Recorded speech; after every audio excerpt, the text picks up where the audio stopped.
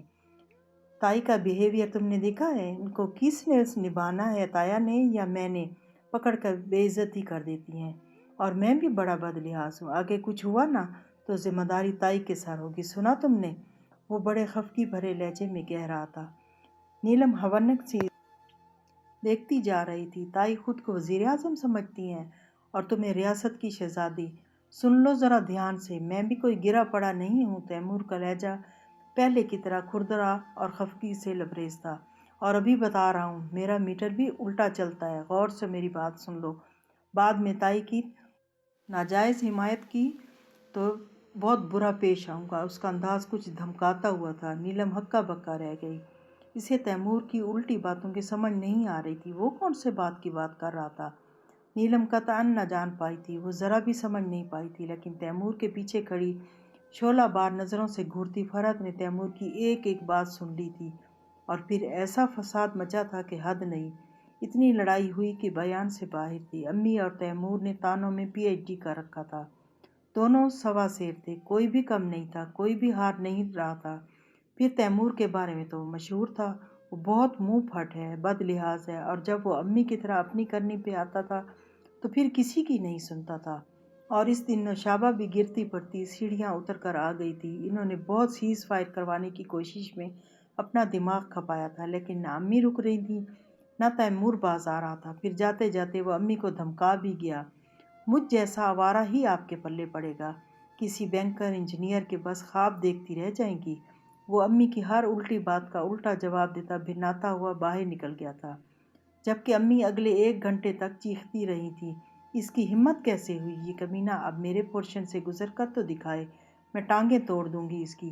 امی کی دھمکیاں دھری کی دھری رہ گئی تھیں۔ وہ کمینہ ان کے پورشن تو کیا، بیٹی کا بھی مالک و مختیار بن گیا تھا، لیکن ہوا کیا تھا تب بھلا، ہوا کیا تھا؟ نیلی او نیلی، یہ آواز اوپر سے آ رہی تھی اور پکارنے والا بڑی ڈٹائی سے پکار رہا تھا۔ نیلم کچن میں بریانی کو دم دے رہی تھی، لیکن اس کا سارا دھیان اوپر کی طرف تھا۔ وہ بے بسی سے کبھی اوپر کی پکار پہ دھیان دیتی اور کبھی دزدیدہ نظروں سے تخت پہ بیٹھی فرحت کو دیکھتی۔ فرحت نے اس کی نظروں کا اضطراب دیکھ لیا تھا، اسی لیے تخت پہ بیٹھے بیٹھے ہی چمک کر بولی، اس نواب کی تم نوکر نہیں ہو، خبردار جو باہر نکلیں یا اوپر گئیں۔ ان کے کڑک دار لہجے کی گونج اوپر تک گئی تھی۔ وہ جو تکون میز کے اوپر لگی پلاسٹک پر فارمیکا کی تہ ہموار کر رہا تھا، اور جب میز فٹ ہو گیا تو اس نے اٹھا کر سب سے اوپر سیڑھیوں کے پہلے سٹیپ پہ رکھ کر پھر سے نیلم کو آواز دی تھی، یہ لو تایا کا میز فٹ کر دیا ہے، مجھے کہہ رہے تھے کاریگر کو دے آنا، میں نے خود ہی ٹھونک دیا ہے، اب بتاؤ نیچے دے جاؤں؟ وہ ریلنگ پہ لٹک کر فرحت کو دیکھتا آنکھ دبا کر نیلم سے مخاطب تھا، اب نیچے آیا تو لوگ ٹانگیں توڑ دیں گے۔ اس نے باقاعدہ ہاتھ ہوا میں لہرا کر کہا تھا، میں کیسے اٹھاؤں گی، وزنی ہوگا، تم خود دے جاؤ۔ نیلم کو بالآخر جواب دینا ہی پڑا تھا۔ دیکھ لو، میری ٹانگوں کا بیمہ نہیں ہے، پہلے گارنٹی دو۔ وہ ریلنگ پر لٹکا لٹکا اعلان کر رہا تھا۔ نیلم تھوڑا زچ سی ہو گئی تھی۔ کچھ نہیں ہوگا، تم میز دے جاؤ، ابو کا فون آیا تھا، ان کا محرر لے جائے گا۔ نیلم نے کچن میں جا کر برتن بند کیا اور وہیں کھڑے کھڑے سامنے اوپر کی طرف آدھے لٹکے تیمور کی طرف دیکھا تھا۔ وہ ابھی تک اپنی جگہ پر جمع ہوا تھا اور نیلم کو ہی دیکھ رہا تھا۔ پھر اس نے فرحت کو اشارہ کیا، تائی آپ کے شوہر کا میز لے کر نیچے آ جاؤں؟ پہلے تو تائی کی اجازت سے دندناتے ہو نا؟ فرحت نے جھلبلا کر جواب دیا تھا۔ وہ بے ساختہ کہکا لگا کر ہنس پڑا، تائی آپ بھی نا سچ مچ بڑی سویٹ ہیں۔ تیمور نے مسکا لگایا تھا، پھر نیچے آ کر میز رکھ گیا۔ جب وہ جانے لگا تو فرحت نے بے ساختہ اسے روک لیا تھا۔ زہے نصیب، وہ تو واری جانے لگا تھا، تم اپنی حرکتوں سے باز آ جاؤ تیمور۔ انہوں نے اینک کے پیچھے سے گھور کر اسے دیکھا تھا۔ تیمور اچھا بھلا چونک گیا۔ کیسی حرکتیں؟ وہ معصوم بنا، پھر سیڑھیوں پہ چڑھ کر دوبارہ پلٹ آیا تھا۔ یہی صعود و نزول؟ ان کی ناک پہ غصہ آ گیا۔ یہ پھیرے اور اوپر چڑھنا اترنا ان کی برداشت سے باہر تھا۔ مطلب؟ اسے چنبا ہوا۔ وہ واقعی ہی تائی کی طنز کا پس منظر نہیں سمجھا تھا۔ یہ اتار چڑھاؤ؟ انہیں اور بھی غصہ آ گیا تھا۔ تیمور کے آنے جانے پہ انہیں شدید قسم کے اعتراضات تھے، اور آج تو اس کا رزلٹ بھی آیا تھا، خاصا قابل اعتراض قسم کا۔ انہوں نے اسے اڑے ہاتھوں لیا۔ کاش کے 4 جماعتیں پڑھ لیتے۔ تائی بھی طنز کا کوئی موقع ہاتھ سے جانے نہیں دیتی تھی۔ تو پھر کیا ہوتا؟ کیا بینک میں افسر لگ جاتا؟ اس نے آنکھیں گھما کر تائی کو بھی گھمانا چاہا تھا، یعنی ان کی بات انہی پہ لوٹا دی تھی۔ فرحت کو غصے نے اور بھی گھیرا تھا۔ نیلم نے جیسے سر پیٹ لیا تھا۔ وہ جانتی تھی اب دوبارہ سے ٹکراؤ ہونے والا تھا۔ یہ منہ اور مسور کی دال۔ فرحت نے استہزائیہ کہا، ایک تو سوئی میں سے دھاگا نکل گیا تھا، اوپر سے اس کی بکواس۔ تائی مجھے غصہ مت دلائیں، اس نے وارننگ دی تھی۔ پھر کیا ہوگا؟ تائی فرحت کا استہزاء کچھ اور بڑھ گیا تھا۔ انہوں نے فریم کو ایک طرف رکھ دیا۔ جو ہوگا اچھا نہیں ہوگا۔ تیمور کو بھی بیتوکی ہانکنے کا شوق تھا۔ جاؤ میاں، اپنا رستہ ناپو۔ فرحت بیزار ہو چکی تھی۔ انہوں نے پھر سے فریم اور سوئی دھاگے کو گود میں رکھا۔ اتنا فارغ نہیں ہوں جو رستے ناپتا پھروں۔ تیمور کو بھی غصہ آ گیا تھا۔ تو پھر چوک میں کھڑے ہو جاؤ، کوئی آنکھیں سینکنے کا سبب مل جائے گا، فرحت زہر خند لہجے میں بولی تھی۔ اور بس۔ تیمور کے ضبط کی تنابیں ہاتھ سے جاتی رہیں۔ بولنے پہ آتا تو اس سے بڑا بد لحاظ کوئی نہیں تھا، اور اب تو تائی خالصتاً ذاتیات پر اتر آئی تھی۔ یعنی کہ اسے کیا سمجھتی تھی؟ آوارہ، سڑک چھاپ، لچا لفنگا۔ حد تھی، یعنی کہ حد تھی۔ اس کا لال بھبوکا چہرہ دیکھ کر نیلم کا دل دہل گیا تھا۔ اب نہ جانے کیا ہو جاتا۔ آپ مجھے سمجھتی کیا ہیں؟ وہ جارحانہ انداز میں چیخ پڑا تھا۔ فرحت نے بے نیازی سے نیا ٹانکا چڑھایا، جیسے تیمور کے غصے کی انہیں کوئی پرواہ نہیں تھی۔ اپنے آپ سے پوچھ لو۔ ان کی بے نیازی کا علم وہی تھا۔ اپنا آپ تو مجھے بڑا خوبصورت لگتا ہے۔ ماں نیلم کے زرد کپکپاتے چہرے پہ تیمور کی نگاہ پڑی تو اس نے اپنا انداز، لہجہ اور الفاظ تک بدل لیے تھے۔ وہ غصے کو دبا کر سابقہ ہلکے پھلکے لہجے میں بولنے لگا تھا، یوں کہ بس گھڑی بھر کی دیر میں نیلم کے چہرے کی زردی غائب ہو گئی تھی۔ اس کی آنکھوں میں اتری نمی تک سوکھ گئی، چہرے پہ ہلکا سا اطمینان پھیل گیا تھا، جو تیمور کو اس قدر بھلا معلوم ہوا کہ وہ تائی سے مزید جھگڑنا چھوڑ کر الٹے قدموں سیڑھیاں چڑھتا اوپر غائب ہو گیا تھا۔ اور یہ تو بس گھڑی بھر کی بات تھی، پرانی عادتیں چھوٹتے ہی چھوٹتی تھیں۔ نہ امی، تیمور، چاچی اور چاچو کے لیے آرام ہوتی تھی، اور نہ تیمور جواب دینے سے باز آتا تھا، نہ انہیں غصہ دلانے سے باز آتا تھا۔ اس دن نوشابہ چچی نیچے آئیں تو امی کو بہانہ مل گیا۔ ان سے تیمور کو ٹھکانے لگانے والے موضوع پہ گفتگو کرنے لگیں، کیونکہ چاچی خود 19 سالہ تیمور کو بیانے کے لیے بےتاب بیٹھی تھی۔ بس ان کو شوق تھا جوانی میں ساس اور دادی وغیرہ بننے کا۔ یہ تو اس دن چاچی نے امی کو بتایا تھا وہ تیمور کی کیوں جلدی شادی کرنا چاہتی ہیں۔ تیمور اور نیلم کے بعد ہمارے گھر کوئی بچہ نہیں ہوا، اس گھر کی دیواریں ترس گئی ہیں بچوں کی آوازیں سننے کے لیے۔ میری بھابھی بھی وقاص کے لیے لڑکی ڈھونڈ چکی ہیں، آگے پیچھے ان کی شادیاں ہو جائیں گی۔ نوشابہ چاچی نے بڑی خوشی اور حسرت بھرے لہجے میں بتایا تھا۔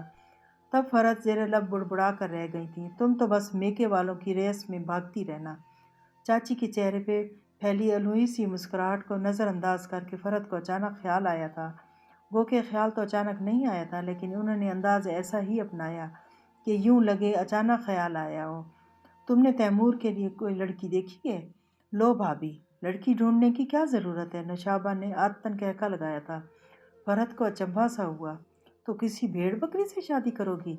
اور سن لو جی، حد کرتی ہیں آپ، اپنے گھر میں بچی موجود ہے تو باہر کیوں تلاشوں؟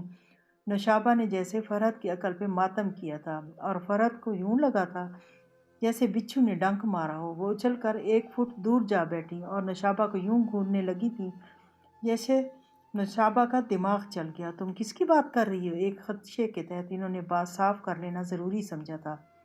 فرحت کے انداز کو نظر انداز کر کے فرش پہ پوچھا لگاتی نیلم کو میٹھی نگاہ سے دیکھتی نوشابہ نے بڑے پیار سے کہا، اپنی نیلی ہے نا، پھر کسی اور کا کیا کروں؟ میرا تو بس نیلی پہ دل ہے۔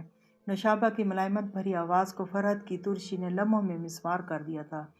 وہ بھونچکی سی بیٹھی رہ گئیں۔ دیکھو بی بی، آج میں تمہیں کلیئر کر دوں تاکہ تم لوگ کوئی امید مت رکھو۔ تیمور اس قابل نہیں جو میرا داماد بنے، نہ عقل، نہ ہنر، نہ تعلیم، نہ نیلی ابھی بچی ہے، وہ مشکل 16 کی بھی نہیں ہوئی، ابھی تو پڑھے لکھے گی، پھر اس کی کسی انجینئر بینکر سے شادی کروں گی۔ اگر تیمور بھی کسی قابل ہوتا تو مجھے اعتراض نہ ہوتا، ابھی تک باپ کی کمائی کھا رہا ہے، کل کو بیوی بچوں کو کہاں سے کھلائے گا؟ کیا باپ کے سامنے ہتھیلی پھیلا کر؟ فرحت نے انتہائی صفاقی کا مظاہرہ کرتے ہوئے نوشابہ کا منہ بند کروا دیا تھا، اور نوشابہ اپنا دھواں چہرہ لیے الٹے قدموں اوپر گئیں تو پھر نیچے نہیں اتری۔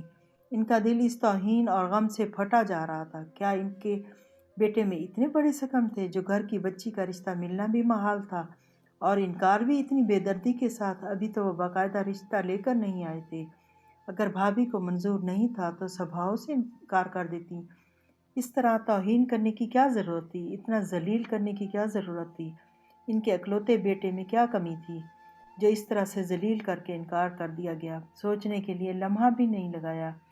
نوشابہ کا کمزور دل اس صدمے کو برداشت نہ کر سکا اور انہیں انجائنا کا اٹیک ہو گیا۔ نوشابہ ہسپتال کیا گئیں، گھر میں زلزلہ آ گیا۔ تیمور فرحت کے ساتھ اس قدر لڑا کہ حد نہیں۔ وقاص زبردستی اسے کھینچ گھسیٹ کر اپنے گھر لے گیا تھا اور وہ چیخ چیخ کر بول رہا تھا، تائی نے میری ماں کو ہسپتال پہنچایا ہے، یہی میری ماں کے مجرم ہے۔ تیمور کی بازگشت نیلم کو پیروں رلاتی تھی اور وہ تکیے میں سر گھسا کر روتی رہتی۔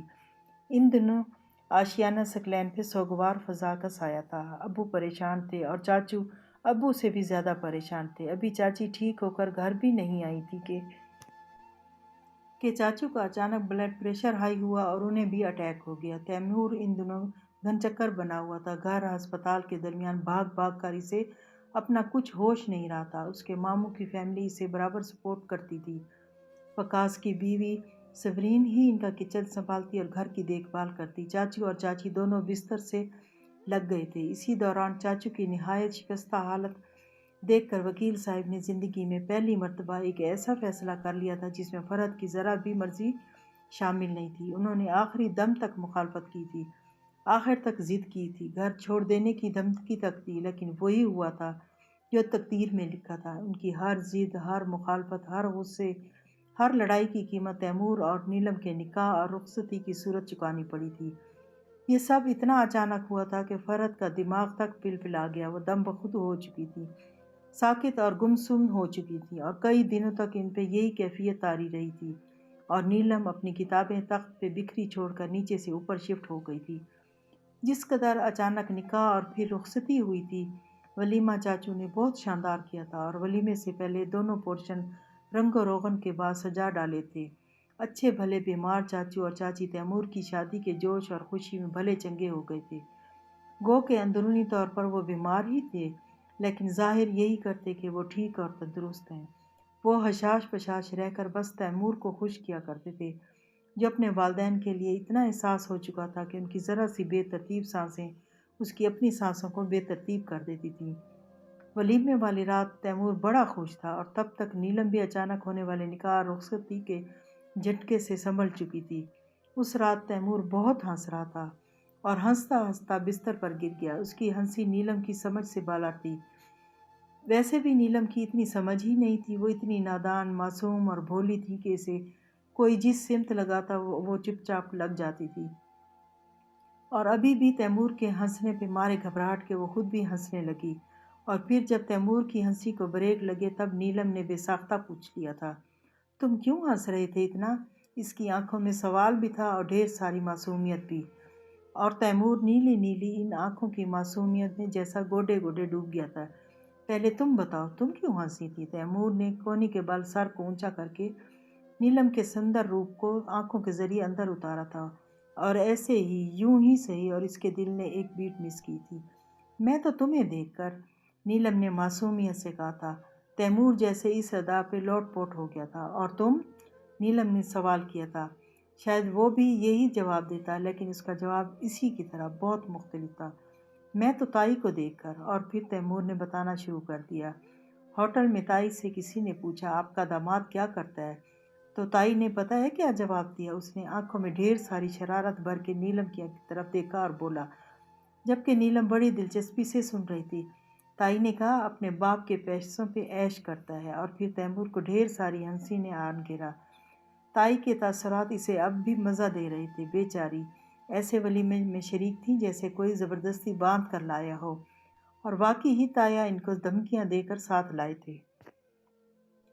نیلم اس کی ہنسی پہ ذرا خفا ہو گئی تھی، لیکن تیمور اپنی جون میں لگا ہوا تھا۔ تائی بیچاری کا ایک خواب تو ٹوٹ گیا۔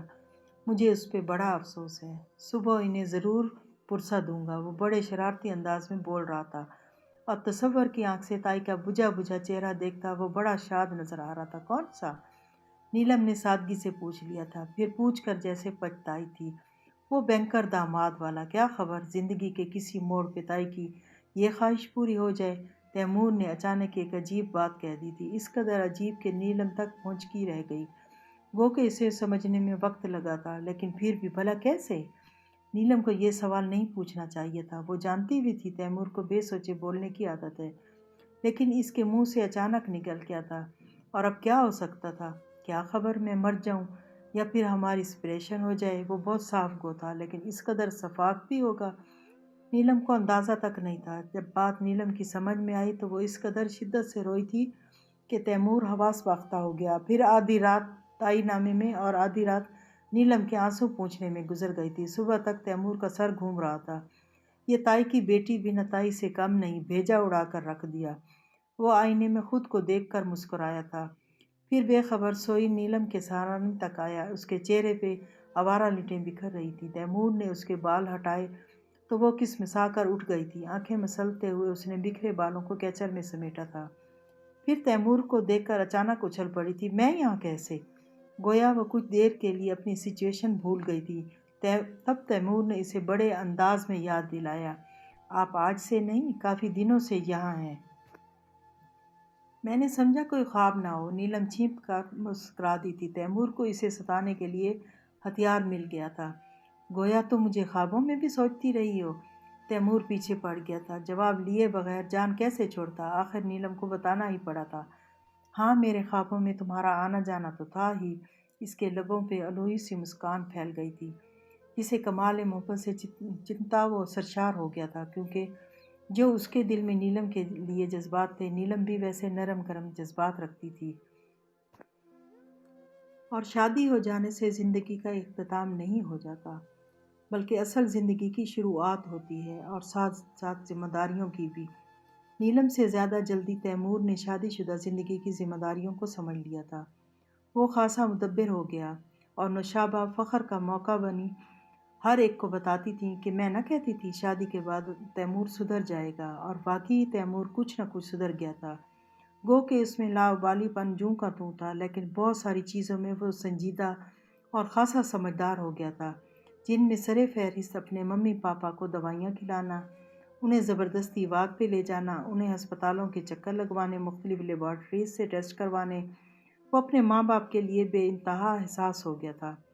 جب وہ بیمار ہوئے تو اسے پتہ چلا تھا ماں باپ کتنا قیمتی سرمایہ ہیں، اور اس کا قریبی رشتہ بھی وہی ہیں۔ اس کے بعد وہ کس قدر اکیلا ہو جائے گا، اور یہی بات نوشابہ کو پریشان کرتی تھی۔ وہ چاہتی تھی ان کی زندگی میں تیمور کی شادی ہو جائے، وہ اپنے گھر بار کا ہو جائے، ورنہ بعد میں تیمور کا کیا بنتا؟ ان کا اکلوتا نادان بیٹا کہاں دھکے کھاتا؟ نوشابہ کی سوچ ایک ماں والی سوچ تھی، اور انہوں نے جیسے تیسے ہی صحیح اپنی سوچ اور خواہش کو عملی جامہ پہنا دیا تھا، کیونکہ فرحت کے بے بہانہ تانے بھی سننے کو ملتے تھے۔ وہ انہیں جلی کٹی سناتی تھی، بس بیماری کا بہانہ تھا، مجھے نیچا دکھانے کے لیے ڈرامہ رچایا، اور اب بھلی چنگی ہو گئی۔ فرحت آتے جاتے طنز کے تیر پھینکتی تھی، تب نوشابہ پھر سے پہلے کی طرح ہنستی رہتی۔ اگر بیماری کا ڈرامہ نہ کرتی تو نیلی میری زندگی کو روشن کرنے کیسے آتی؟ وہ محبت پاش نظروں سے نیلی کو دیکھتی تھی اور نیلم بے ساختہ چیم جاتی۔ اس کی شرم اور جھجک ابھی تک قائم دائم تھی، لاکھ کوشش سے بھی نہ جاتی۔ اور یہی لوگوں کی مکاریاں ہیں جو ہمیں نہیں آئیں۔ فرحت کو چوکے لگانے سے باز نہ آتی تھی۔ یہ محبت ہے بھابھی؟ نوشابہ بحث پہ آ جاتی تھی، آخر کس بیٹے کی ماں تھی؟ دیکھ لی محبت، ہم نے تو ان کا لہجہ زہر آلود ہو جاتا۔ ہم نے کون سی نفرت کا مظاہرہ کیا؟ نوشابہ پریشان ہو جاتی تھی۔ جو پوچھتے میں خنجر چلایا یہ کم تھا کیا؟ فرحت کے پرانے غم جاتے ہی نہ تھے۔ نوشابہ بھونچکی رہ گئی، پھر بمشکل بول پائی تھی، میں سمجھی نہیں۔